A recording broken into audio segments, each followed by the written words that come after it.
Welcome back. You're watching NewsX. My name is Vineet Malhotra. Nearly 14 years after the Nirbhaya gang rape shook the country and forced sweeping changes in India's rape laws, another alleged sexual assault inside a moving bus in Delhi has revived the horrors of 2012.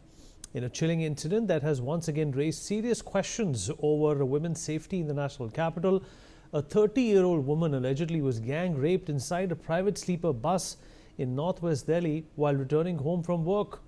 A 30-year-old married woman, a mother of three and a factory worker residing in Prithampura was allegedly gang raped on the night of May the 11th, 2026 in northwest Delhi while walking near the B block bus stand in Saraswati Vihar after alighting from an e-rickshaw around 11 p.m. She approached a man standing at the entrance of a parked private sleeper bus to ask the time. And according to her complaint, she was dragged inside the bus where the driver and conductor sexually assaulted her. The victim alleged that the two men gang raped her inside the moving or stationary sleeper bus for nearly 2 hours. The bus, which had curtains on the windows, reportedly travelled several kilometres towards the Nangloi area before she was thrown out near Nangloi. She contacted the police immediately afterwards. She was taken for a medical examination at Dr. Baba Saheb Ambedkar Hospital, and her statement was recorded, leading to the registration of an FIR at Rani Bagh police station. Well, in the years that followed the Nirbhaya gang rape, both the centre and the Delhi government rolled out a series of measures aimed at protecting women from violence. But the latest incident has once again raised doubts over how effective those safeguards have really been on the ground.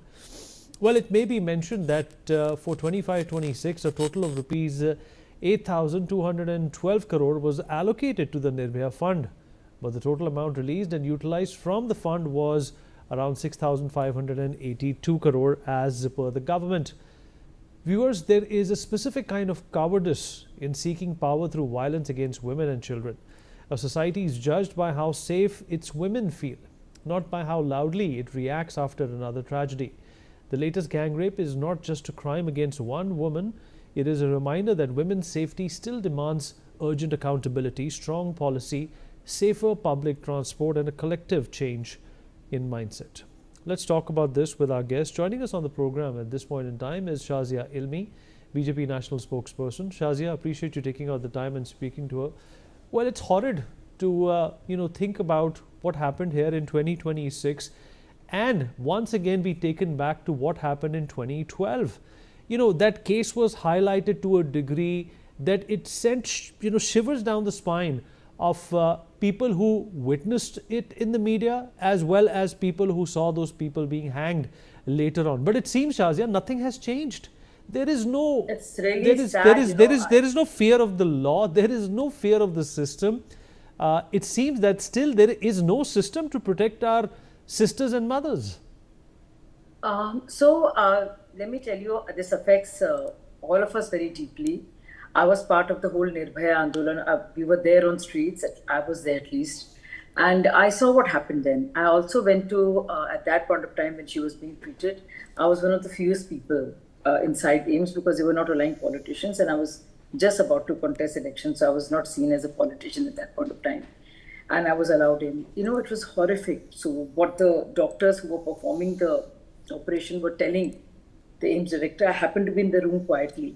So that really shook me up, and it says a lot that a young girl, a child, can be raped. So there is something, very perverted about the way we are, the way we see women. There's a whole prey-predator mentality that leads to this skewed, gender dynamics. And something very sick, something very, very sick in our minds, in our society. So there is this much. The laws are very strict. We work very, very hard to set it right. But I think somewhere the orientation, the conditioning, of course, the law enforcement and access is one thing. But when young girls get raped, children get raped, you have to think about it. What kind of situation are we dealing with? There is something not okay.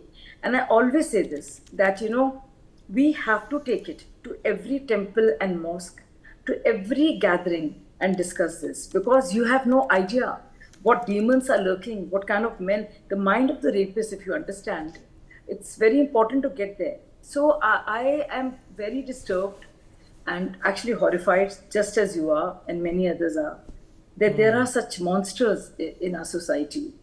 And you can change laws and you must improve fast tracking the system and all of that. But a lot more needs to be done. A lot more serious conversation, a lot more work in schools, government schools, private schools, and just in society at large. I think that will only change anything because our conditioning is such, and those men who see an opportunity and somewhere how is violence linked with sexual desire? This is just a crime, violence. So I have no idea what is going on in these men's minds, what they're thinking of, how they've been brought up, and always we talk about the girl, and of course this cannot be. I mean, this is too horrifying. But if it's somebody older, that she must have asked for it. But why don't we talk about these men? Let's talk about this man who did it, and where does he come from? Who are his parents? Which school did he go to? Who are his neighbors? We must look at that because it's never done. It's never ever done. So we have to look at that because something is very crazy about this. And I am extremely disturbed by this. I read about it and I was researching, and it goes on. I mean, Nirbhaya happened. We thought something will come out of it. So much was the awareness, conversations, about it, how important it is. Many of us were out on streets, but it goes on. It just goes on. Shazia, So, what do you think should have changed over the course of the last 14 years? It seems nothing has changed. You can still get away with rape, you can get away with murder. There have been changes in the law, but that doesn't mean that the pathology of these criminals has changed. What should be done about that? yeah, you're absolutely right. You can have strict laws, but you can't have a cop after every man, right? And most of the rapes happen to women by those who are known to them. They don't happen to in a dark alley where a girl is going alone. So that's another myth and a lie. And rape is an act of violence. It's an act of power. So just look at the male who does it, who actually uses his power dynamics. Imagine how insecure, how sick his mind must be that he have to use this as power and he has to do this kind of violence, a rape a woman. I mean, nothing can be worse. So I think a lot more needs to be done at all levels. How do we get conditioned to believe? How do we see our parents with each other? What are the movies we are exposed to? What kind of literature, visual literature we get on our phones? And what is the overall situation of women in a society? How are they viewed? So if a man views a woman only as a prey to feed on, to rape, to molest, to devour, what will happen? That has to change. That has to change because that's how she comes across. This prey predator, this relationship of violence, this cruelty. And so there must be something horrifically wrong. And we always talk about women. Have you noticed that? Parents should have looked after her. She should have looked after herself. Absolutely. She shouldn't have gone there. But what about the men? How are we bringing up these men? What is going on in their sick heads?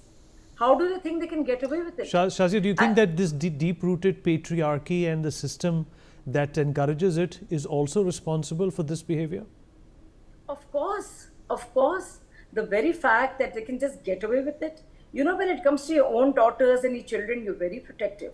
But when it comes to other children, someone else's daughter, sister, colleague, friend. And we women are not just wives and daughters. We are people. We're just not part of somebody's family. We are our own. So can you imagine this is what we go through? And it's just very sad. So society, and something, what you said is so correct because laws you can change. Maybe you can have more fast track courts. Do you know there is so much of shame around it? Many cases go unreported. You are pointing this out because it's out there and it's such a heinous one. But do you know how many cases there are? And how many people don't report them? We as society are responsible. There is a kind of a rapist that is in our minds. It's there in our head because the way we view the woman who's raped. And this is not there. In other countries, a woman who's raped is given justice. She's given support. But you know what happens in India? Most parents who have their daughters raped or families just move away because the society around makes them so, ashamed of what she's been through. But the men should be ashamed. The rapist and his family and his teachers and his neighbors and his children or parents should be ashamed. Why should the girl go through that? So you're also saying that there is. Often. So this you're is saying. my subject, you know. So there is a culture of victim shaming and blaming that needs to go. Absolutely.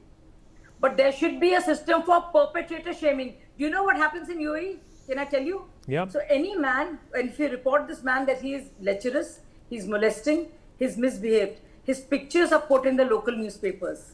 And there people say, we will not let our daughters get married to this man. He is shamed. He is shamed publicly. For victim shaming should stop and the rapist shaming should start. And the man where he comes from, the zilla where he comes from, who are his parents, who is his family? Why don't we talk about that? This girl is being talked about. Her family is going through such a tough time. But Absolutely. what about that man? Quietly, maybe if he's arrested, he'll go to the jail. But let the people know. And unless we change that, nothing will change. You're quite right, Shazia. You give the girl respect. You look after her. She's a survivor. She's been through a brutality. Imagine if my wallet gets stolen, the shaming would be done to the thief. But Correct. in this case, you're violated. Your body is violated. You've been through an utterly horrific crime, and you are blamed. The society blames you. Many politicians who blame the girl. The system blames you. The parents. Do you know how horrific it is? So this has to change, and I think we should work towards it. You know, You're quite right. I feel You're quite so right. strongly about it. And you'll never get this perspective because people are not honest about it. You know what people start off, फांसी दो, क्या हो जाएगा फांसी से? ये mentality तो नहीं जाएगी ना पूरे समाज की. वो कैसे बदलेगी? Correct. How do you change that? एक फांसी से. I agree with you, Shazia. Always a pleasure speaking with you. Thank you so much for your time. Appreciate it.